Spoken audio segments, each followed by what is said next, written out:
What's going on? Welcome back to Guy's Garage. In today's video, I'm going to show you a step-by-step guide on how to change manifolds on a 4th gen Ram. That's 09 through 18 or 19 classic kind of thing. These are pretty common. About every 30,000 or 40,000 miles, you're going to break a stud. It's underneath that heat shield right there, but you can kind of see the manifold. Pretty common on these trucks. So everything's going to be a step-by-step guide, and I'm going to show you tips and tricks on how to get broken studs out, as well as nut and bolt sizes. These are the manifolds we are using. Now granted, there's better hardware and better manifolds out there for these to prolong these studs from breaking on the last cylinders. Basically all the heat gets collected at the last runner of each manifold, and the heating and cooling process eventually wears down the stud and it breaks. So you can get like ARP studs and shorty headers. That's definitely like the best option, but because we're in a shop right now, the customer is getting these Dorman OEM manifolds and the stud kit, which isn't here yet, but I'll show you the part number on that as well once it gets here. But just because your exhaust is leaking because of the broken studs, you gotta always remember when heat is escaping through here, it's gonna be very hot, so it actually warped this manifold as well. So the longer it goes, the higher of a chance that the manifold is warped, and you should just replace the manifold if you're going to be doing the studs anyways.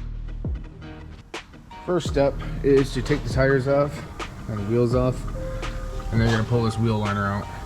Alright, so to remove the wheel liner, you got some 8mm, and then you got these little plastic clips right here, which you can just take a clip removal tool, or if you got the pliers, I have to use the pliers for this one up here. I forgot to mention you have the wheel speed sensor that sits right in here, so make sure you pull that out as well, and then you got one right here also. After the wheel liner is out, you got the heat shield right here, which is held on usually by a couple 10mm. This one only has one left. These ones are broke. I'll show you the broken studs that happen all the time on these trucks. Even mine, I'm just too lazy to fix it, but we just got to pull that 10 out, which is also the dipstick tube holder, and then that way we can actually bend that dipstick out and around a little bit so we can get to this manifold a little easier. Alright, so we got the heat shield off, just kind of bent this dipstick tube a little bit out of the way, and before we take this manifold off, we actually have to take that exhaust pipe off at the flange right there, which is just 2 bolts, which I'll raise this up and get to that in a little bit. But you can see right there where the hole's at, there's supposed to be a stud there, something similar to that one right there, and those break off sometimes flush, sometimes inside the head, and I'll show you kind of a way to get that. And then you can tell that the manifold gasket is broken by the way that it is. Yeah, so let's go ahead and raise this up, pull those 2 bolts out. Alright, up underneath here so you can see better, you got 2 14s, one right here, one right here. This one's easier to get from bottom with like an impactor and a swivel. This top one up here, if you can see it, there's an O2 sensor right here that is directly straight in front of it, because why wouldn't they? So the easiest way is to take like a ratchet wrench, go through the top up here, and you can get that top one done. See the other side's not as bad, but it's still just easier to kind of get that top one in there. The O2 sensor is off to the left of the top one. I'm doing both sides on this thing, so I'm gonna go ahead and get these while I'm down here. There's a broken bolt right there. Right here. Broken bolt on that one. Forgot to mention, on these bolts right here, you see they kind of have some like square nuts on them. I'm not sure if they were once captured or not. I don't think they were. But you just gotta get something to hold on to that.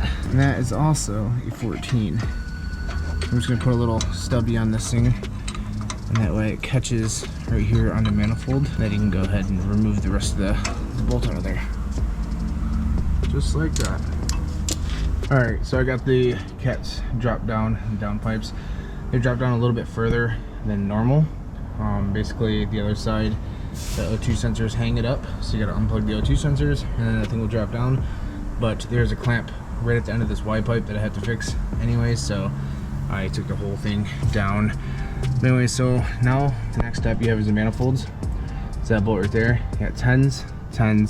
At the end you got the studs, and those are the 13s. And then you got 8 in total. and this manifold will come out. All right, it's been a couple minutes. I got this bolt, this bolt, this bolt, this bolt. This one's broken. This one under here is broken. I just broke the 13 loose. I forgot to mention where the heat shield connects to this one, because the heat shield was actually ripped on that one, I believe. I think so. I can't remember. But anyways, there is a 10mm that goes over top of the 13, or in front of the 13. So you gotta get that little 10 off too. Also, just as a little side note, after you break every bolt loose, you can fit this thing in here, even on the driver's side, to kind of speed up the process. All right guys, it's been about an hour and we finally got the manifold off. Now granted, I've done this plenty of times before, but just so you guys know, this isn't a difficult job at all, and this is actually the hard side too, the driver's side, because you have the eye shaft and everything like that. But you can tell the manifold is off. You can tell where it was leaking at. You see all the silt all the way around it and stuff. And then you see the studs that are broken flush with the head. This is common, so I can get it closer. That is fairly common. They either break flush or they break back inside of the manifold. They very rarely break inside the head. When they do, that is when you're taking the bolts out. They'll snap inside because of corrosion and stuff like that. The next step on this is going to be extracting the broken studs out of there. I finally got the manifold bolts, and you know, that's the part number. Like I said, these are, you know, good for about 30 to 40,000 miles. I would definitely go with the ARP. They're hardened steel and stuff, and they're less prone to break. But it is always this last runner, and that is because all the heat gets built up right there, because it has to kind of come back around. So I'm gonna set everything up, put you guys on a magnetic mount or a tripod or something like that, so that I can show you this side of the video, because you know, this is kind of the more complicated spot. All right, now to extract these studs, just gonna move that up so we can see. I use a welder, easiest way, instead of drilling, because it sucks. I always put a stud in the block somewhere, ground it to that. Oops. And then you want to crank this up. So you want to give her what she needs. You want all that heat to penetrate all the way through that stud. And basically right now, what we're going to do is we're going to build it up. Hopefully you guys are able to see this. So we got to build up the welds on this.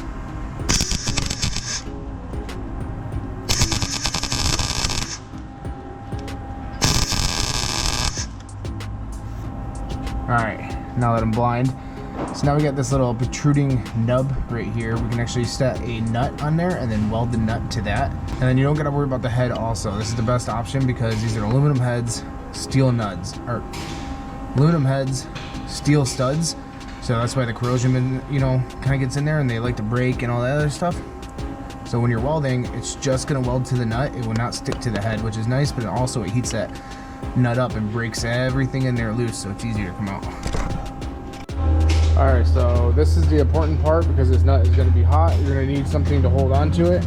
I like to use vice grips because I don't got to sit there and squeeze it. I can just lock it into place. And I always kind of put it on a little angle, so that way when you're in there, you know, you can kind of tilt the pliers away from the head a little bit. And then also, very important, do not weld the nut to the, you know, vice grips. That's not going to work out well, especially if you start welding that to the thing and then you weld it to that. It's going to suck. Anyways, let's go ahead and get to it.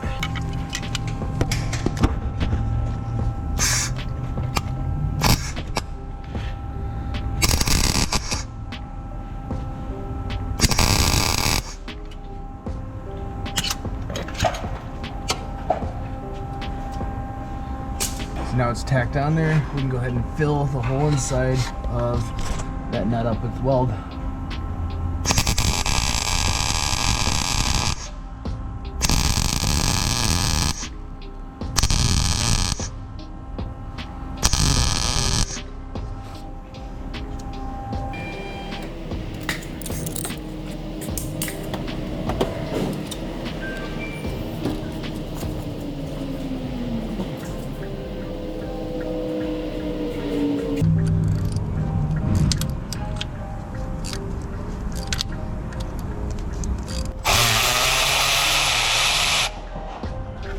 And just like that easy. So I'm gonna go ahead and get this other side done real quick, and then we could throw the new manifold on.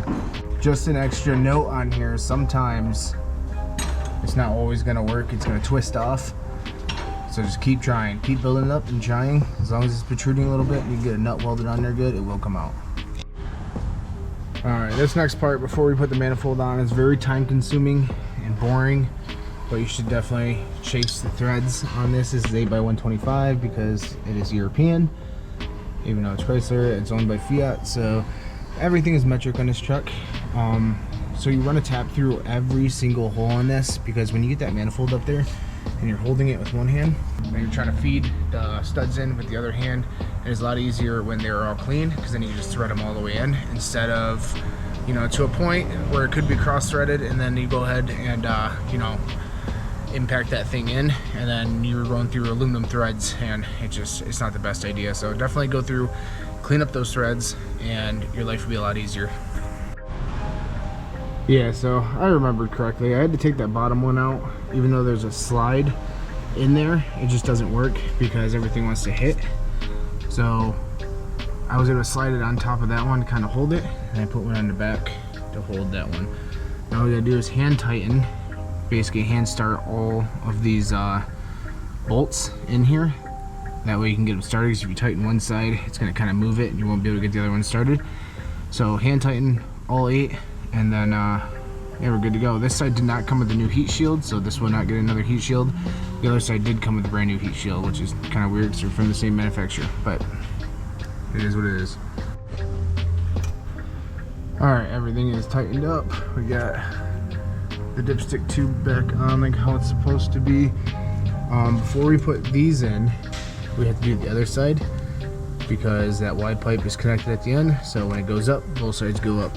So wait on that. But it's just that easy. So I'm gonna go finish up the other side, and then I'll show you putting this together. Then we'll wrap up the video. The next day. Alright, it's the next day. I got this side done, and those are the bolts that are provided in the kit, which works on the passenger side, but on the driver's side, I had to find a couple bolts to actually work, because this side is They tell me that I'm never gonna make it. They want me to do something that could make sense. They hate when I keep dreaming I'll be famous, but I don't give a fuck, I'ma keep chasing. I got all this potential that's deep inside of me, but they hate when you're successful cause they try to be. They sit there being judgmental because you're trying things, and they just want you to settle and do the right thing. So get a good job, don't slack off. Wake up every morning, make a good impression on your boss. Don't do anything that I wouldn't do, and when you're making money, make sure you don't spend it too soon. Fuck that, I'll do what I wanna do. I got a different path from everyone, and that includes you. Who are you to tell me how to live life? In these times it feels like nobody's right, yeah. So I'ma figure out what else we succeed, and then invest all of my time into that and proceed. I need whatever the hell could make me happy, and I don't think you have a clue what could that be. They tell me that I'm never gonna make it. They want me to do